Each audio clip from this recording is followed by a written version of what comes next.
Salut à tous, j'espère que vous allez bien. Donc, petite vidéo mise à jour sur le Bitcoin et sur l'Ethereum. Mais avant de commencer, je tiens à remercier la communauté. Merci énormément pour votre soutien. Donc, on a atteint les 20 000 abonnés et ça fait vraiment plaisir. Donc, doucement mais sûrement. Donc, ce qu'on fait ici, clairement, c'est pas quelque chose d'accessible. Donc, que ce soit avec les termes qu'on emploie ou la méthode qu'on utilise. Mais ça permet aussi de filtrer la communauté, d'avoir des personnes passionnées et motivées. Et ça se voit sur Twitch, ça se voit sur Discord. D'ailleurs, n'hésitez pas à rejoindre le Discord, donc vous avez le lien dans la description.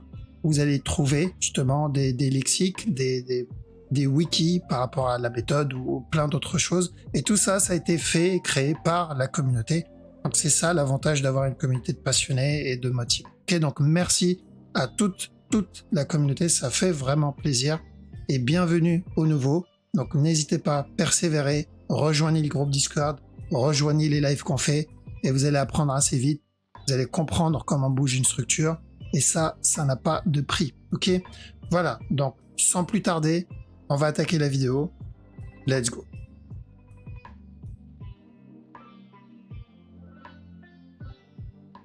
Alors, donc le Bitcoin. Bitcoin en daily, ça n'a pas changé, c'est toujours la même direction qu'on cherche.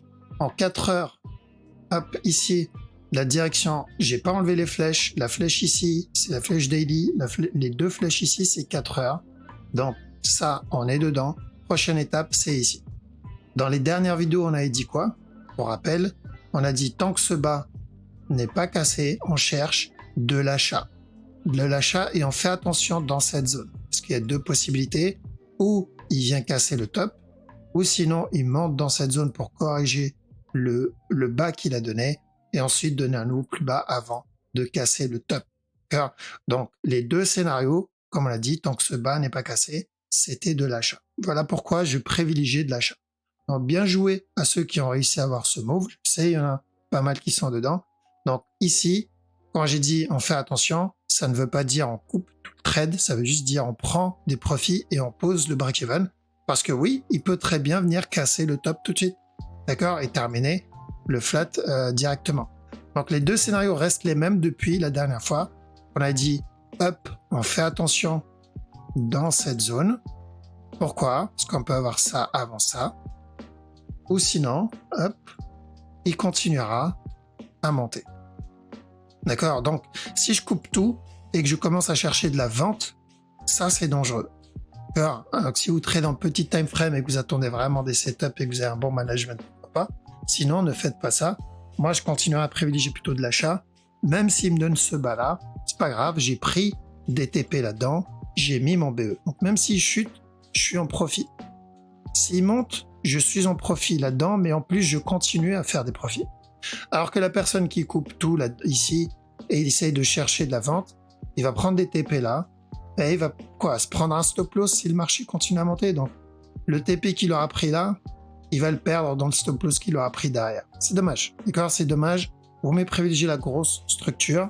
Et je rappelle, donc là, on fait attention dans cette zone où oui, on peut avoir ou encore un plus bas avant le up, ou peut-être une correction encore avant la cassure du top. Moi, c'est ça qui m'intéresse. Ce qui fait là-dedans, ça ne m'intéresse pas. Donc, tous valides pour le moment. Ça met du temps. C'est chiant. Mais tant que j'enlève pas ces flèches, ça veut dire que la structure n'a pas changé. L'Ethereum, c'est la même analyse. Donc, j'attends la cassure de ce top-là. Cette flèche, on est dedans. Maintenant, prochain objectif, c'est cette flèche. Je ferai attention à la cassure du top ici. Donc, daily, hop, celle-ci, toujours bonne. Donc, même s'il me donne ça, un regular flat, donc il casse le top, et ensuite il me donne un nouveau plus bas, je continuerai à chercher de l'achat. Exactement pareil pour le Bitcoin. D'accord? Même s'il me donne ça, je continuerai à chercher de l'achat. Donc pour moi, pour ceux qui veulent faire du spot, c'est une bonne zone pour cumuler. Et même s'il me valide ça, je recumulerai en bas et je continuerai en futur à chercher des setups d'achat. Et ça, c'est toujours tant que ce bas n'est pas cassé. Une fois le bas cassé, on verra, mais pour le moment, on en est pas. Voilà. BNB. Donc BNB, on fait... alors BNB m'embête un peu plus. Pourquoi? Parce qu'on est loin du bas. Et nous, ce qu'on veut, c'est un régular. Rappelez-vous, ici, on a dit de la vente et ensuite de l'achat. On a obtenu la vente, mais j'aurais préféré qu'il chute un peu plus. J'aime pas trop les contracting. D'accord? Donc peut-être que si le Bitcoin valide, donc là on est là, ici là, si le Bitcoin valide le regular flat et chute, peut-être que lui va en profiter pour valider le gros regular. Donc le drop du Bitcoin peut-être validera le C, terminera le C. J'espère. Croisons les doigts que le Bitcoin nous donne un dernier plus bas pour valider le regular du BNB. Au moins on aura de belles structures partout. Mais tel quel, donc je continue à acheter en spot, mais je vais mettre moins que si il était déjà au dernier plus bas, car je vais injecter moins que s'il cassait le plus bas. Donc on fait attention, mais la direction ne changera pas. Le dot aussi, je commence à cumuler, donc on n'a pas cassé ce bas, c'est toujours de l'achat, donc le bas n'est pas cassé. Et à chaque fois qu'il vient donner un nouveau plus bas ici, je continuerai à chercher de l'achat et cumuler en spot. D'ailleurs, j'ai vendu du Luna pour acheter du dot et du sol, mais on va y revenir. Ok, donc toujours pareil, en petit time frame, je pense qu'on n'a pas grand chose. Peut-être ici, un petit up en préparation pour un buy là-dedans. Ça peut durer plus longtemps, genre ça c'est mon A. B, c'est donc le B, on ne sait pas combien de temps il va durer. Mais l'objectif c'est la cassure de stop, parce que oui, tant que ce top ici là n'est pas cassé, ben on peut avoir encore un drop ou un running, mais ce sera pareil. D'accord. Donc chaque nouveau plus bas, moi je cumule. Si je veux rentrer au futur, donc vraiment trader des setups, je préfère attendre quelque chose de propre. Donc s'il traîne là-dedans, là ok, là je le tente. Donc je vise plutôt le gros move, donc daily là. Donc d'après ce que je vois, on est vers la fin. Donc le bas là n'est pas cassé, c'est plutôt propre. EGLD, alors EGLD c'est différent, on sait qu'on est dans un A, on attend un B et ensuite un C. Donc si on achète un B. Donc pour cumuler c'est bien tant qu'on est conscient que c'est un B qu'on va acheter. Donc ça peut mettre beaucoup de temps. Maintenant, ceux qui veulent trade le move court terme, pourquoi pas ici, là-dedans, mais on fait attention à la cassure du top.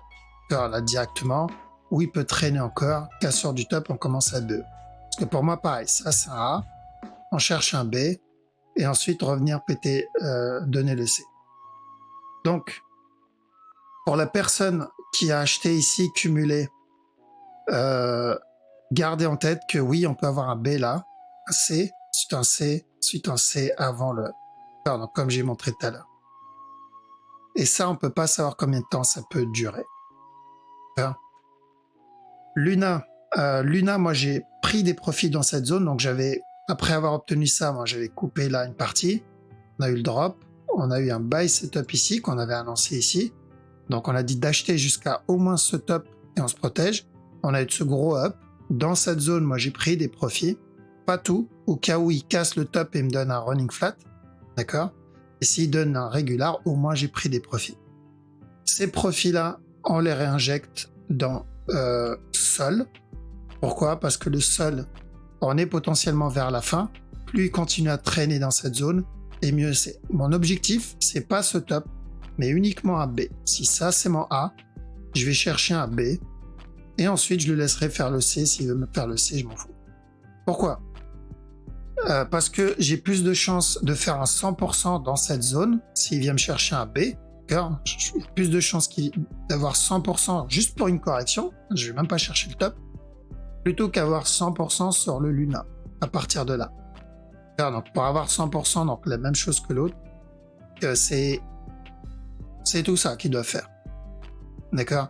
Donc je préfère prendre des profits là, pas tout, pour les raisons que j'ai dit tout à l'heure. Ces profits, je les injecte dans des cryptos qui sont en train de corriger. Là, j'ai plus de chances d'avoir juste une correction là-dedans, ça me fera déjà 100%. Pareil pour le ADA, DOT. Je suis ici, donc c'est où il casse ce top, et dans le pire scénario, c'est une correction. Du coup, j'ai plus de chances d'avoir des retours genre à 100% là-dedans que d'avoir sur le Luna. Donc voilà pourquoi je préfère sortir des profits là-dedans et les réinjecter dans des structures qui sont en bas. Parce que même le pire des scénarios en bas, toujours par rapport à la structure, hein, bien sûr, me rapportera plus que garder tout ici, quoi. Ok.